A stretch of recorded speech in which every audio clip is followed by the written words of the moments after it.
Qui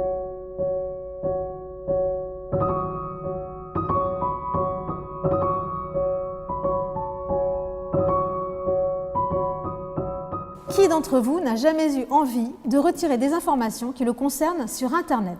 C'est la question posée aujourd'hui au tribunal de l'Internet. Mesdames et messieurs, vous allez devoir juger aujourd'hui cette délicate question du droit à l'oubli numérique, ce droit qui n'existe pas dans les codes, mais que beaucoup réclament pour pouvoir supprimer des informations qui les concernent.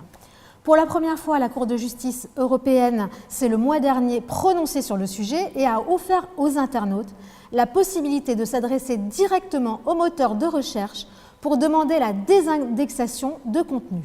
C'est une grande première, mais elle n'est pas à n'importe quelle condition. Il faut que l'information ne soit plus pertinente pour l'internaute et qu'elle soit également dépourvue de pertinence pour le public qui serait potentiellement intéressé par cette information. Comment faire la part des choses entre la liberté individuelle et le besoin de transparence?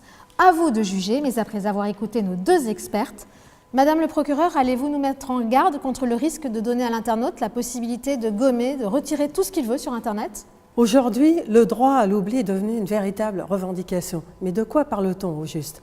En fait, il s'agit pour le citoyen de faire supprimer des informations qu'il n'a plus envie de voir sur la toile.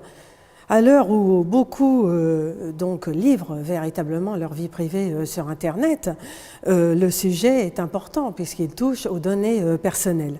La toile est-elle totalement effaçable? Eh bien non.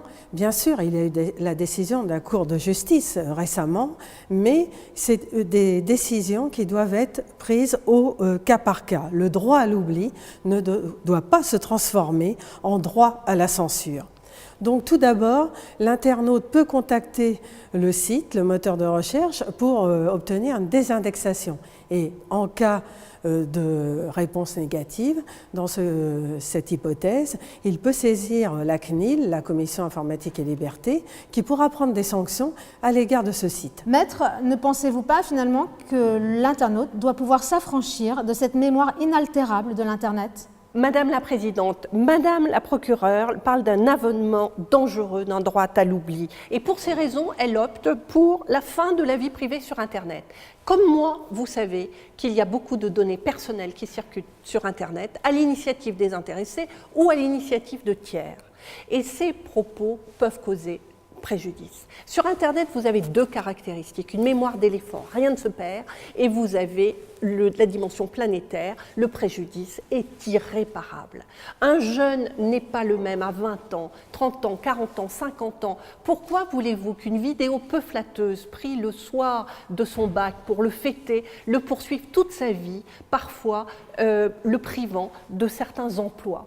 Donc, la liberté d'expression invoquée, oui, il y a la liberté d'expression, mais en quoi cette liberté d'expression serait-elle supérieure au respect à la vie privée qui est garantie par la Charte des droits fondamentaux de l'Union européenne?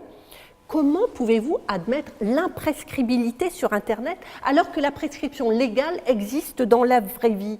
Alors créer une obligation pour un moteur de recherche de déréférencer certains contenus attentatoires à la vie privée d'un individu permettrait tout simplement de rétablir la prescription sur l'Internet. Rien de plus. Avez-vous toute la carte en main?